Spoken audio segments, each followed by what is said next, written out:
Daryan Wilkinson with the Wilkinson firm. This is episode 1 of the Provider Spotlight featuring Dixon Social Interactive Services from Greenville, North Carolina. Today we introduce prevalent providers and their systems. We talk about the journey, the entrepreneurship, what it takes to get to where they are. We highlight the differences in the culture that they bring to the table. Furthermore, we put a spotlight on the work that they're doing in the community, how they're leading, how they're achieving. First, we have Drew Dixon. Introduce yourself. Pleasure to be here. My name is Drew Dixon. 32 years old.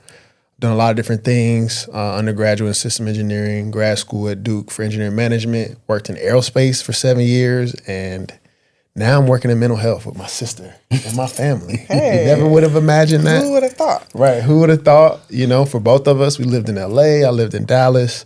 But now we're right back in North Carolina. Really excited to give these people treatment, give these people the programs and the services that they need. Our family is very passionate about that. So excited to be here. Beautiful, beautiful. And we have Dana Dixon.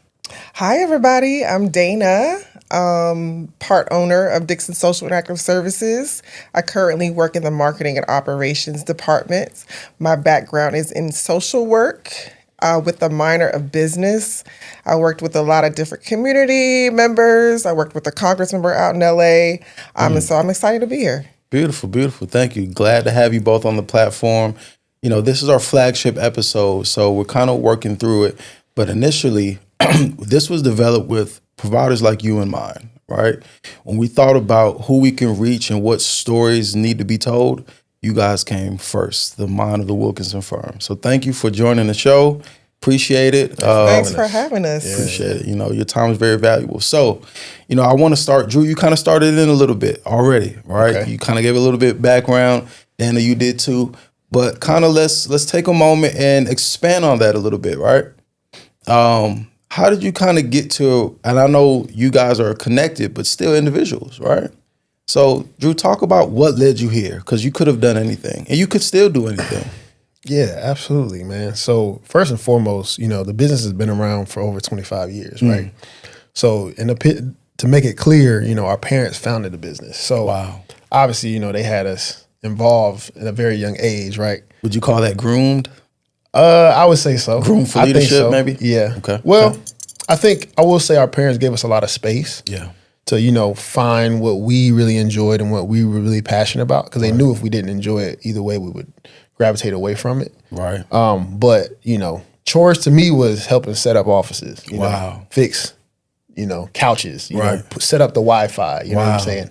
Come to me to this meeting, come to Wow. me to this conference, right? Yeah. And at the time, it's really frustrating because it's like, I don't want to do that. I want to go play basketball, you know, whatever the case may be. Right. But, you know, you get older and you realize why, you know, what are the thoughts behind some of those decisions? Yeah. So yeah, I say all that to say, you know, we've been around it our whole lives, helping people. I mean, some of my closest, you know, people that I look up to were old, really, people of the program. Yeah. People that my father mentored, Yeah. my mother mentored. Yeah. They would come to the house. So yeah, been around our whole lives. But I had a passion for engineering and business development. Always did. So that's what led me into engineering school. And that I always knew I had a kind of a thought of, okay, I want to learn how to be effective in innovation leadership. That was something that was really important to me.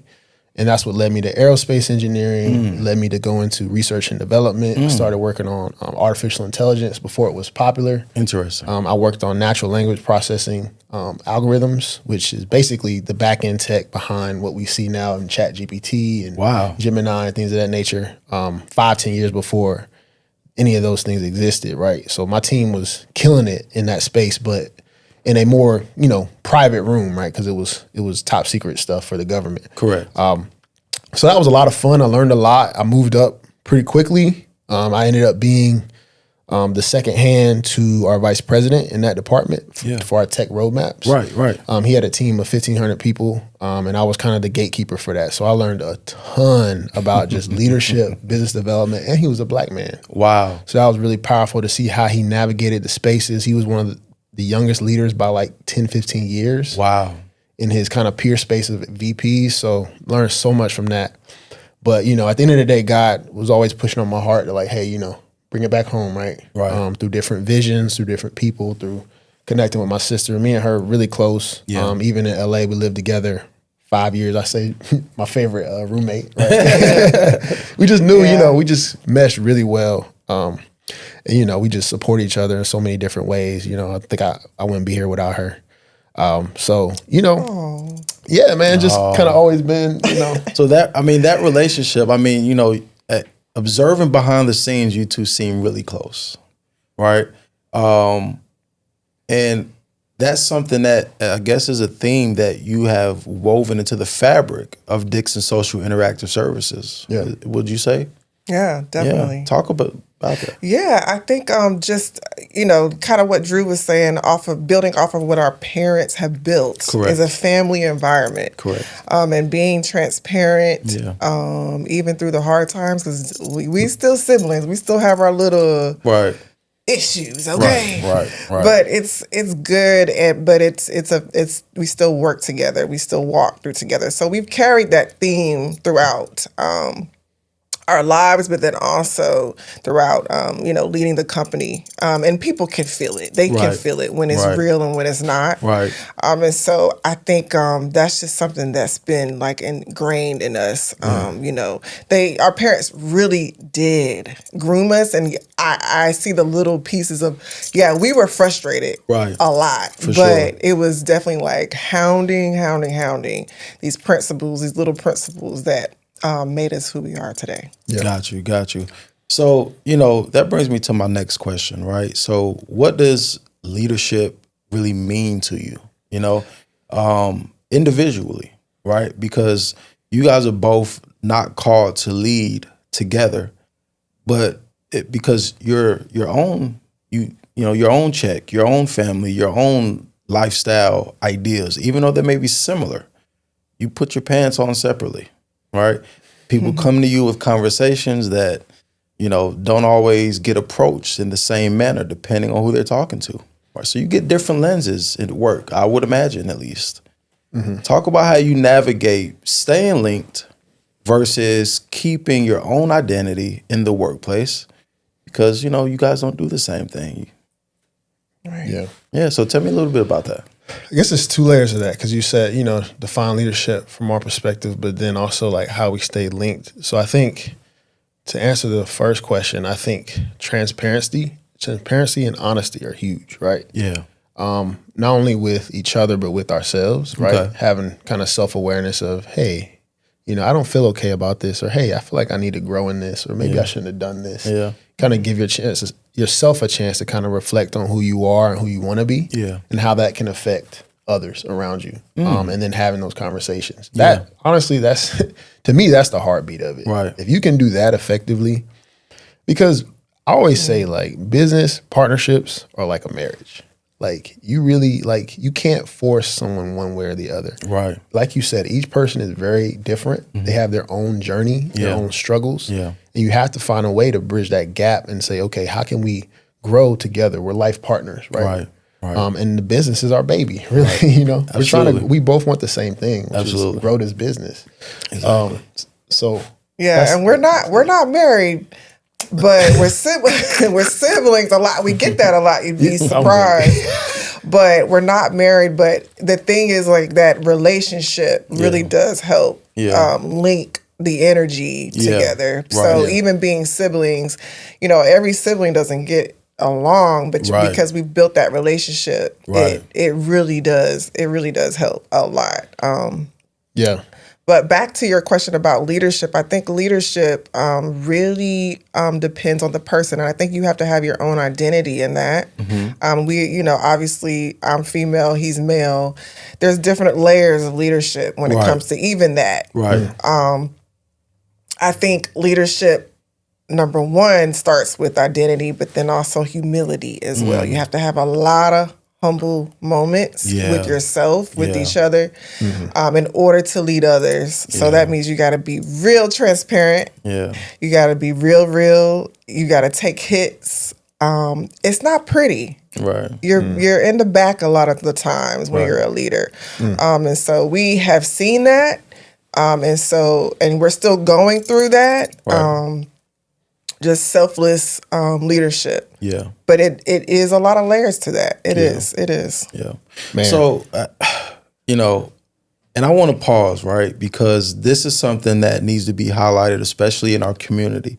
You know, young Black leaders, as they develop, emerge, and grow, right? You don't always know your pathway, but when you're led by intentional parenting and strong and smart mentors along the way that you kind of, spoke to, what you find is that you end up becoming the best version of yourself, right? Mm-hmm. Now, how that matters to the business is that become the best leaders, for that business, and kind of, so talk to me about becoming what you need to be for the business at different aspects, right? Because you spoke to it. It was founded by your parents, right?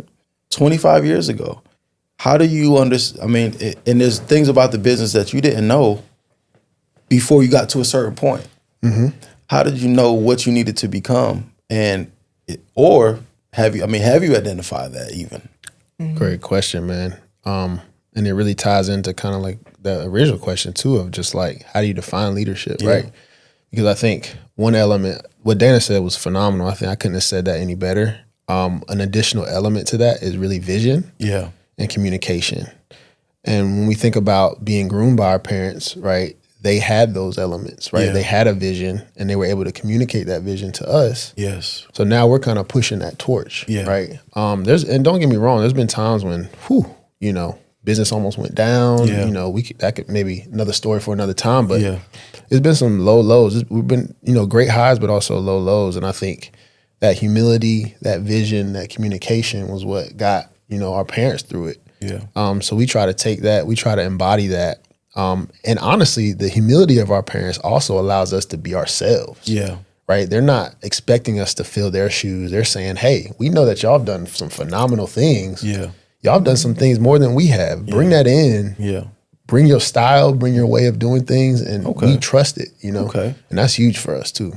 That sounds great. It sounds like it's a culture of, be who you are, right?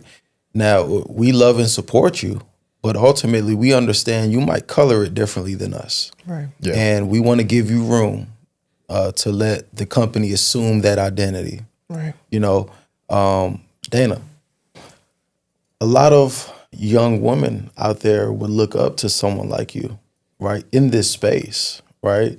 You have a social work background, but also minored in business. Mm-hmm.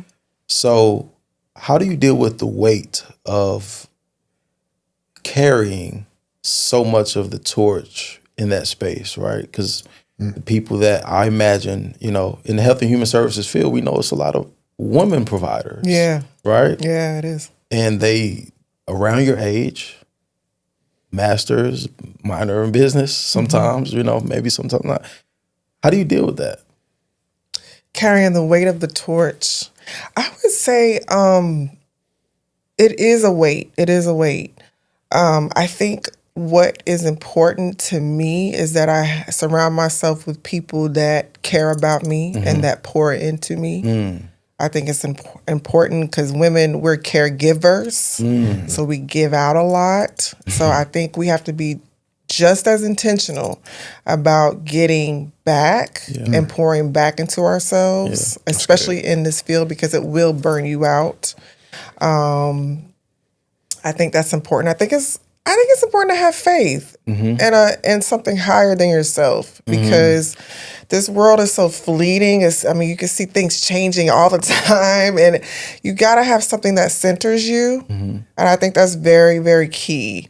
As a woman, as a man, I think it's key when you do have weight, but you have to make sure that you're in alignment with what God or what your purpose is, because you wouldn't be able to carry the torch. Wow. With that. Yeah. Wow. So I mean, that's a heck of a perspective, right?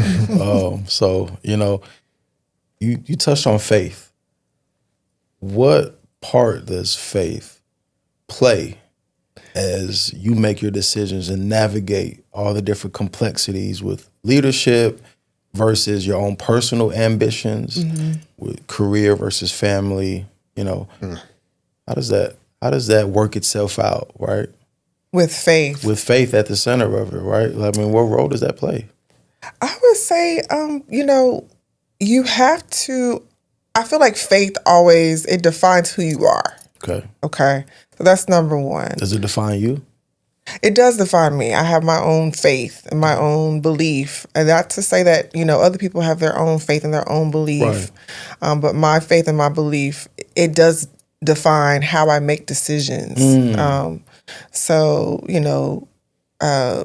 Character is a big part of it. Yeah. How we move, how we interact with each other. I believe faith does play a role in that. Absolutely. Wow. That's good. Wow. That's good. Drew, does faith play a role in your leadership style?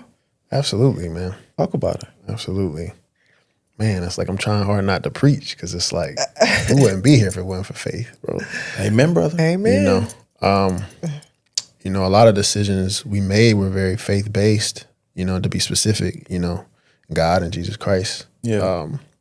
There was times when, man, we wanted to sell the business for a certain amount, and we said, no, that's not what we're supposed to do. And then we look back and we're like, oh my gosh, we've 20X'd that, and it's like on paper, all the investors, all the advisors around us were like, sell, right? Right. But it was our faith that said, no, it's not time. Wow. Right? So I think, and then just even us coming back to North Carolina from LA, come on now. It took a lot of faith, right? Come on now. A lot of faith. Right. Oh my gosh. And trust. Yeah. And hope. Right. In something that we know very well. And and our parents are nervous about it. Our mother, I'm getting right to it, right? Yeah. Our mother was like, I don't want y'all to lead this. I'm afraid. This was hard. Right. Yeah. This was tough. Our dad, he loved it. He's excited. Yeah. Right. Like he's bring him in. This is a dream come true, right? Opposite. But where we are today, we're all on the same page. We're very tight. Our mother sees a vision. I see the vision. Dana sees a vision. Yeah. Mr. Dixon sees a vision. Yeah. Our leadership team, they're all part of that vision. And that's the thing too, that's really important to us. Even though we're the owners, we allow people to buy into that vision, have a piece of that vision. Yeah. Articulate, express, manipulate in a way, adjust to where it's a collective effort to get to that finish line. Got you. And that, thank you for sharing. Sure. A lot of times when there's a changing of the guard in the business, the gas station, there's a gas station not too far from here, right? And when they changed hands about a year ago, the first thing they did was do what? They put up a big banner that said under new management, right? You guys haven't really had a coming out party to celebrate the fact or highlight the fact on a corporate level that, hey, things have changed, right? I think from what I see outside looking in, I didn't see a banner on the corporate headquarters, right? When that shift happened. Talk to me about your strategy in the handover from taking it over from your parents. Great question, yeah. You coming with them questions. I love it. What are these questions? Okay. Love it, bro. Made for this, man. Love it. Listen up, y'all. He is made for this. Crazy. Go ahead. Okay, I'll give my perspective. Kind of going back to that faith question. I think, there's a way the world does it, and then there's a way kind of, wisdom says to do it. I think there's a lot of trends that are very self-absorbed, for lack of better terms, right? Of, hey, I'm the man now, I'm the woman now. Look at me, here's a sign. Wow. Is that strategic? Yeah. Is that effective? When you're dealing with change management, right? You got people who've been with the company for 5-10 years and they've done things a certain way for a long time.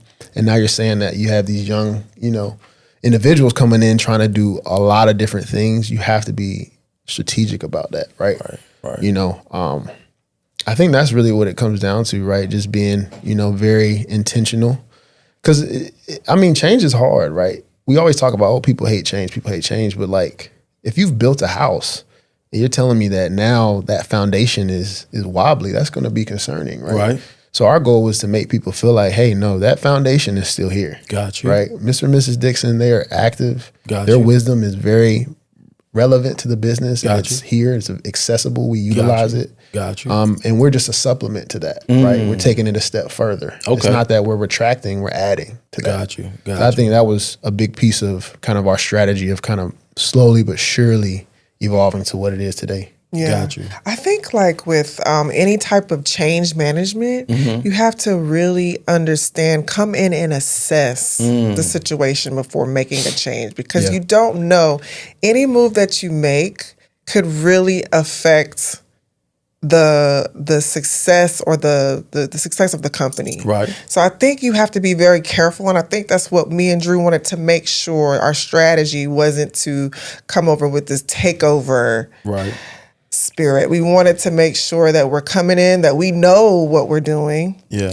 and that our leaders can trust us, Yeah. and we can build the trust, Yeah. because they're the forerunners of the company. Yeah. So you don't want to uproot things and change things. It'll mess everything up if you do it that way. Yeah. And so our strategy was really to kind of come in and assess, and so that we're able to make the appropriate decisions. Got you. Can I ask a pointed question? Yeah. You ready? Go for Absolutely. it. Let's get it. If it's bad, we'll just cut it out. If it's bad, I'm gonna just cut it out. Snip. What does it make you? What emotions come about when I say the word nepotism? What emotions come about? What do you start to feel? For me personally, I feel a sense of grace, because I think it's natural to feel that way, of like, oh man, these kids coming out of nowhere, they didn't earn this, they didn't do this, they didn't do that. So that was actually a big piece of our strategy as well, actually. That's another reason we were really intentional with connecting with each person as an individual, versus just, this is who we are, this is what we're doing, bye, Right. go behind the scenes, right? Right. So I think for me it was grace, right? And that for me personally came from being that mentor, or being a mentee of that mentor at my previous company that was an African American, young, Right. leading this massive team. Right. And the people he now led were the people who used to be his managers, right? It's like, how do you make that shift, right? Yeah. And just seeing them do it so effectively and so poised, it was like, man, this is powerful, right? Really took the strengths from there and used it. Because they were his biggest advocates. So I'm like, okay, how can I translate this to what we're doing? How can I get them bought in Right. in the way that I've seen it happen before? Yeah, Right. absolutely. Dana? Nepotism. Nepotism. Whispered, And I'm thinking right? HR, like, what does that? Okay, the law of nepotism. How does it make me feel? How does it make you feel? I feel, that's a really good question. I don't have any particular feelings about it. I think it happens everywhere. I think in our case, I don't know if I should say it needed to happen because of where the leadership was at the time. Okay. I think it just depends on what it is. I don't have any feelings towards it. I think it depends on what it is and the timing of it. Okay. I don't know. Yeah. Okay. Kind That's where I'm at with of it. a mixed bag there. It's a mixed bag. What I'm hearing you say though is Yeah. that the business needed us whether or not I was the son and daughter of CEO at the time or not. It's deeper than just that, right? Just It's- being right, family. right. It was a little bit deeper than that. You're saying that you qualify. Your resume and what your accomplishments speak to that, I your feel like skill the set. skills that were needed for that time, yes, You we have needed to those. come in and based off of the assessment that we did, Right. right? Yeah, it was at that time. That's what I feel. At that Gotcha. time, it was needed for sure. Got you. I mean, we're coming from, some, esteemed background. And that's something that I tried to, in one of our workshops, kind of highlight. It's like, hey, look, like, we've been through some stuff. Yeah. We're not just here because, mommy and daddy gave us a a pass, right? Like Right. we've earned our right here, not just to be in this seat, but to elevate this seat and elevate your seat as well, right? So, you know, you're in good hands, and here's why. You know, I think absolutely we've earned our stay, and I think our family and even our team would attest to that. That's something that I was actually surprised by how excited and just people embraced us. Like, wow, no, you do belong here. Yes, please come help us. Yeah. That was kind of the reaction I think we got. Yeah, and there's no arrogance with that. I agree. No, I agree. It's I humble. think I sense the humbleness. it's a little humble. Yeah, because and it's also like it wasn't our desire to necessarily come and do that. So for us to step into that, it was it was deeper than just like you weren't chasing it. You were already successful. Yeah. You know, and it was a need that you were meeting. Right. From a business perspective. Right. Because it was so you sacrificed to be because where it was you bigger are. than both of us. Right. Right. Like, it's bigger than our family. It's right. I mean, that LA apartment misses you, right? I mean, you know, so it's what it sounds like is that you guys were not only just positioning yourselves and saying, I'm gonna go back, no matter what I do, I have something to fall back on. You actually went out and won and brought those wins and the knowledge behind it, and you lost some too, right? And you brought some of that.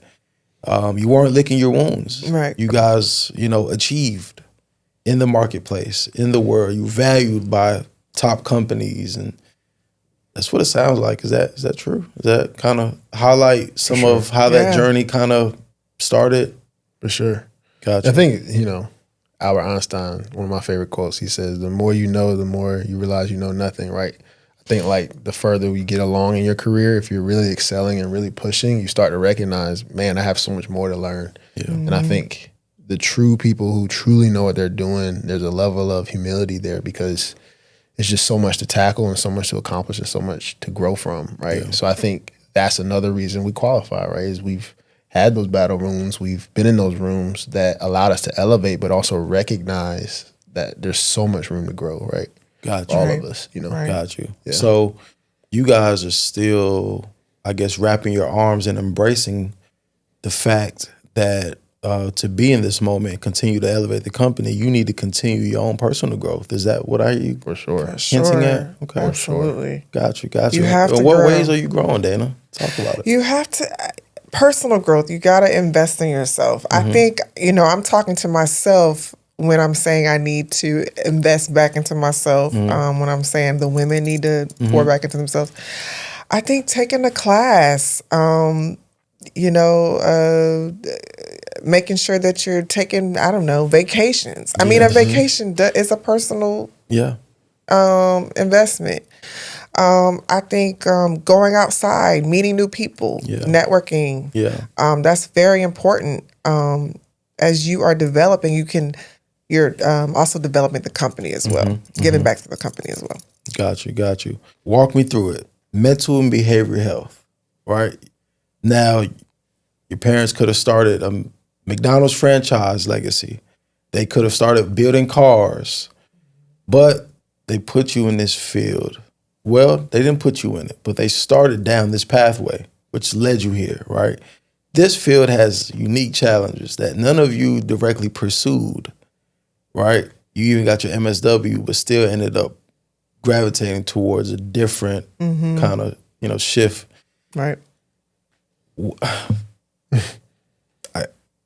I guess the question is, and it's kind of hard I want to put it in a way that the viewers understand and that you guys clearly can articulate. But I guess what I'm saying is, you didn't have to come into this field, right? Medicaid controlled largely, Medicaid and Medicare funded. I mean, it's serving people that don't always understand what they even need. Some of the profits are buttoned up, right? Because largely you have to, it's controlled. There's a lot of red tape around it, right? Why do it?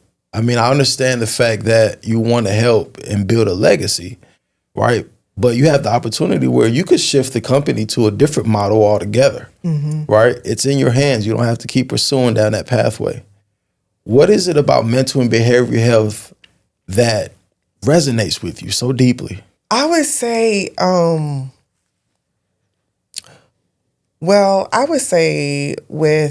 we definitely want to continue the legacy, like you said, but there's also an element of giving back to our community. When you say Exclusively, what? I mean the Black community. Okay.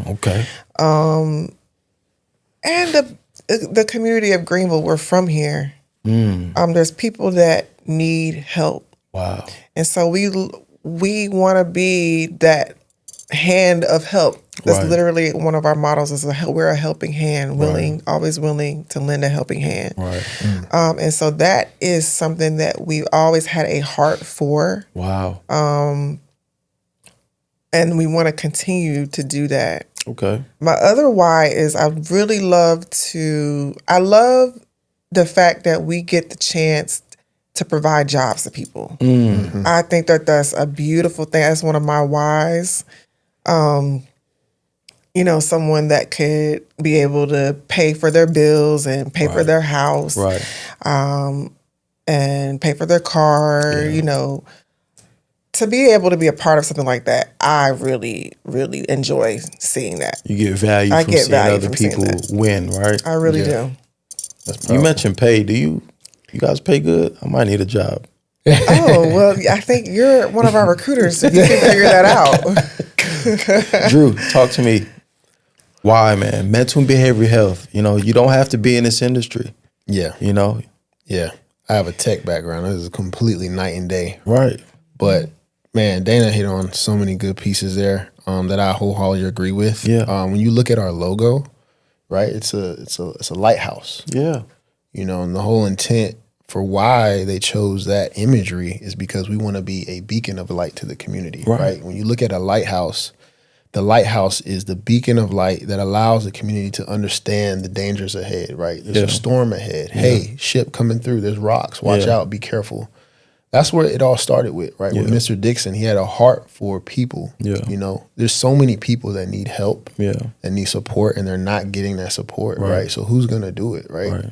Unfortunately, we're in a society currently where there's systems being put in place by different, people in administration to try to make that more of a challenge, but we're going to continue to fight that, right? Yeah. We believe in the community. Yeah. We believe in what we have to offer to the community. Yeah. And we're going to continue to stand by that and push forward with that. So